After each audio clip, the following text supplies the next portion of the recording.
Welcome back, WNST, Towson, Baltimore, and Baltimore positive, orange skies and purple clouds and all of these things that come to us each and every March. We got some great sponsors.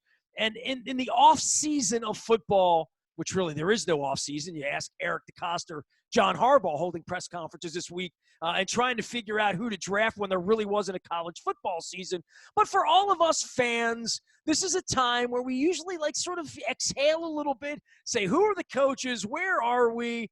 It's March. Brian Lease joins us here from Roofing by Elite, one of our fantastic sponsors, and getting on roofs and doing different stuff as the weather changes here for 70-degree days. I put some orange sky into the screen for you, Brian. How you been, man? Pretty good. Love the background, the big crab cake back there. I love it.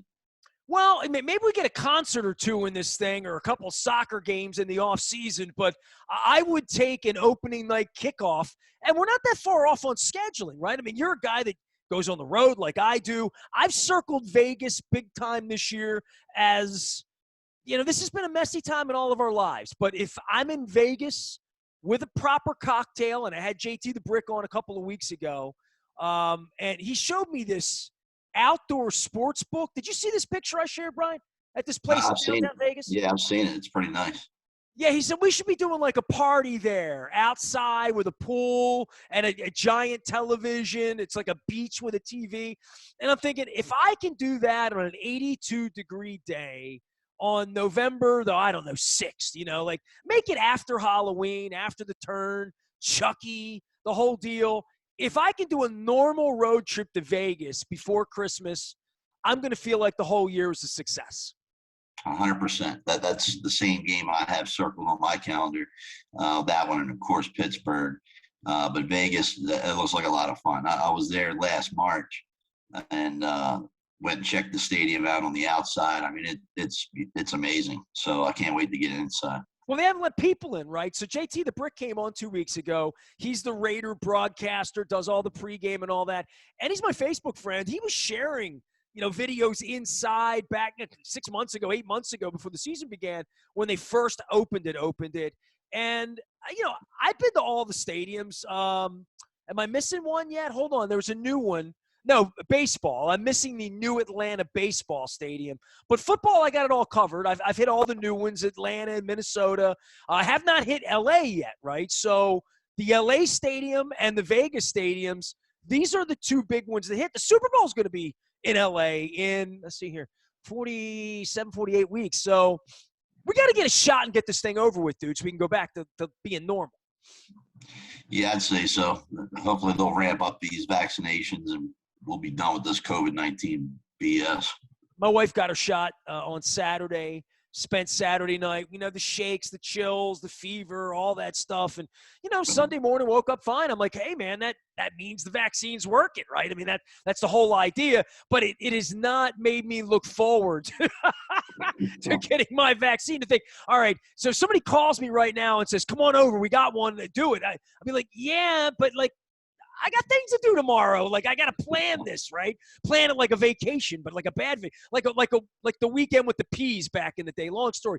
Brian Lease is here, Roofing by Elite, doing things on roofs. What does this weather mean? Because we didn't have a harsh winter, right? This global warming thing and climate change, this is all real. And we may be done with snowstorms for the year, but advice for March, now that we're getting to the point where a guy like me is saying, all right, I'm going to do a spring cleaning, get rid of stuff, do all that. But what's the advice on people's roofs?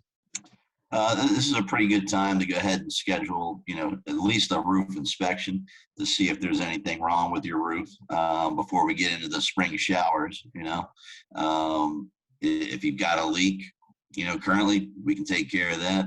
If you don't have a leak, but you may have one coming, we can diagnose that. And hell, you may even need a roof replacement. And obviously, we can take care of that as well. What's in between a roof replacement and a patch? Replace half the roof. No, is it an all or nothing proposition? I mean, I grew up on the flat roofs over in Dundalk, right? So, I don't think there was 2 weeks that went by where we didn't smell the tar trucks, right? Literally, sure. When a roofer was in the alley, we knew about it.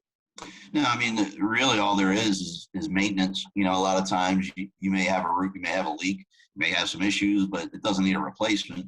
Just needs a little bit of upkeep. And obviously, most people aren't getting on their roofs and taking a look at things. So that's why we're here. How long's too long?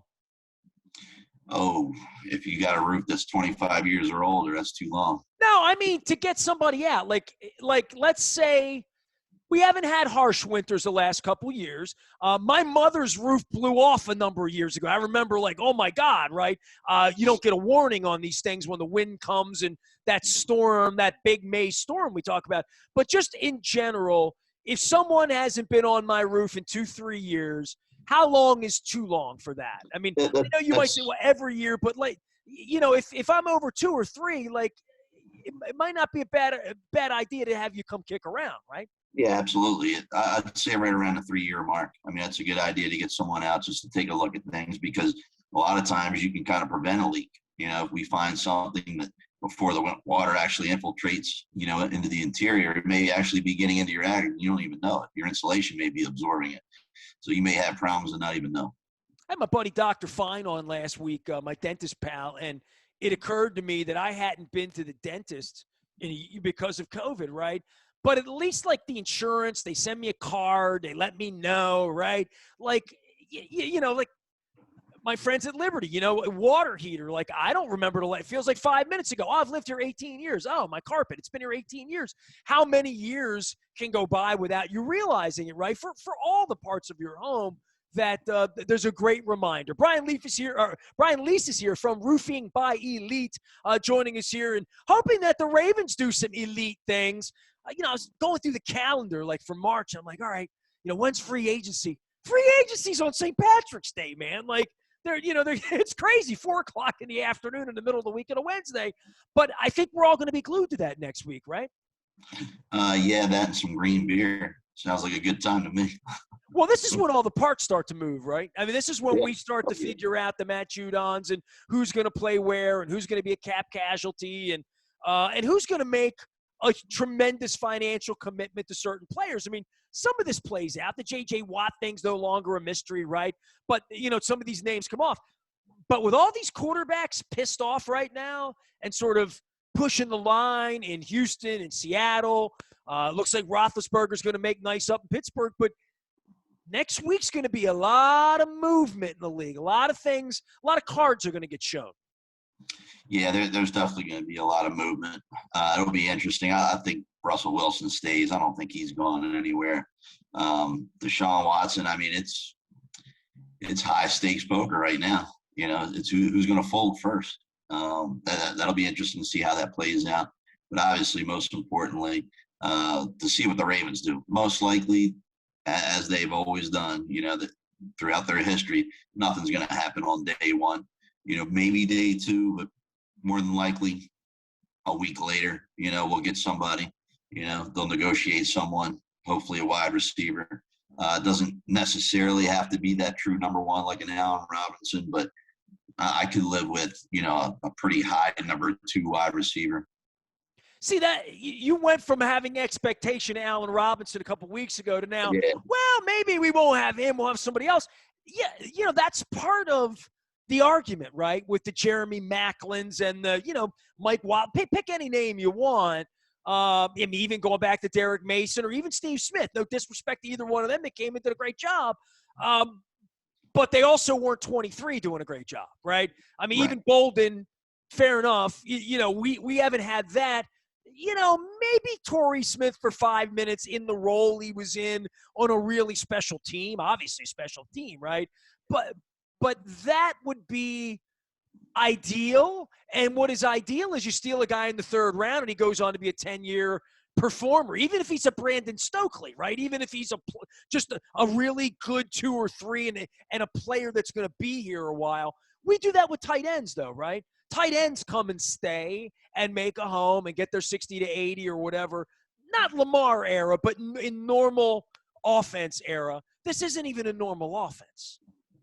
No, it's definitely not a normal offense, and they obviously have to work around, Lamar Jackson, which is not, not terribly difficult to do. I think if we pick up another tight end, maybe in the draft. I know there's a couple of veteran tight ends that are out there, but quite honestly, I'm kind of tired of that route. The older receiver, older tight end. The only real older tight end that worked out perfectly. Shannon Sharp. But other than that, let's draft a tight end, pick up a wide receiver in free agency. Like I say, a high number 2 because that formula worked. As you alluded to with Bolden, I don't think he was a true number 1. He was a high number 2. Torrey's a number 2, but it worked. And I think if we have another quality 2, because Marquise Brown, I don't think he's a true number 1, but 2 high 2s, I'm fine with that, especially with the offense that we have, with the running style that we have. I think we'd be golden. I'm someone that believes Hollywood Brown could really be a tremendous factor without having to catch 120 balls to be that. I think a lot of that would go into how they run the ball and how they utilize their tight ends to get him mismatches. I mean, he's a mismatch guy. He's got to catch the ball, but he's a mismatch guy. And mismatch guys are what they've lacked. They haven't had a mismatch guy with a wide receiver where the Ravens come to town and you say, who are we going to have on him? What Revis are we going to need to contain that and keep that guy from catching 11 balls? And I remember a couple years ago when the Ravens were good but not good enough. 4 or 5 years ago, we played those games against the Giants, and in the fourth quarter, it was Odell Beckham Jr. It was that guy that you couldn't stop. And we had a season full of that late in games. And, if you have that mismatch, great. I don't know that this team needs that. I don't know that this team wants to throw the ball like that. And I honestly think if this team's losing by 10 points in the fourth quarter, they're probably going to lose that football game most of the time. Cleveland be damned and what happened last year. I don't know that they're ever going to develop a 2-minute offense here. I think they're going to have to win a different way. Yeah, well, ideally, we're not in that position too often. If they pull the right trigger at the right time with the right guy, at receiver and tight end, we start blowing teams out again, I believe, like we did 2 years ago. But I don't think it's about paying receivers $18 million on the free market. I don't know that that's going to get the solution that we want, right? I don't know that Allen Robinson even without the antics, the guy that just won the Super Bowl down in Tampa via Pittsburgh, via New York, via out of the league, that you want that talent that thinks 18 catches a week's a slow week. That's just not going to be this offense. And I love that Eric stepped up a couple of weeks ago and said, I haven't heard anybody say they don't want to play in Baltimore, although we got a tackle situation where he's asked off the purple ship here, right? That's unusual. I don't think anybody would mind being drafted into it. I think signing as a wide receiver to come play in this offense, if you're that kind of wide receiver, I think that is a little bit of a reach to think that's going to happen. It could be. I think it really just comes down to the individual, and you don't know what's going on in these guys' heads. I mean, I think there's players that they want their catches, but at the same time, they want to win. And if the money's there, bottom line, they're going to sign. Doesn't matter where. I don't think Ryan Jensen, when he took the money in Tampa, was doing it for the weather or doing it because he really thought Tom Brady was going to come and win a Super Bowl there. But it's been fun to watch that play out and him going to Disney World and all that. Brian Lease is here. He's roofing by Elite. We are waiting out the draft and waiting out the schedule, most importantly, and waiting out free agency next week as Raven fans. Tell everybody the best way to get in touch with you, Brian. You can give us a call at 301-937-4846, or you can go online, fill out the contact submission form. Real simple, just a few lines, and we'll get right back to you.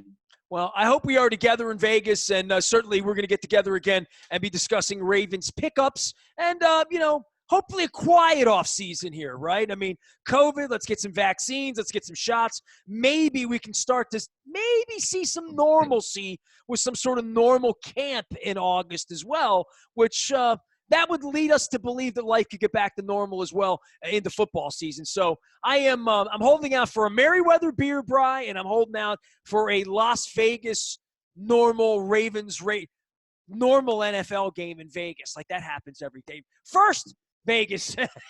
Yeah, it's coming. It's definitely coming. I can't say that when I went there 25 years ago when they just built the Luxor last century that I ever believed that like they'd have an NFL team. But I wouldn't have believed that I would have been drinking out of the Stanley Cup on the Strip there either. So times Right. change, right? So I am ready for my first NFL game in Vegas, but not the first I've wagered on. Hey, man, take care. Be safe out on the roofs. We'll see you next week. See you then. Brian Lease joining us here from Roofing by Elite. You can join us and all of our Baltimore Positive crew. We're on social media. We're on Facebook, Twitter, LinkedIn, Snapchat, anywhere I can put up a green screen now. And I'm changing my office around with my friends from MOI working with me. Appreciate David Knoll pitching in. And our new sponsorship with our friends at Wise Markets as well. We are WNST.net, AM 1570, Towson, Baltimore. Never stop talking. Baltimore Positive.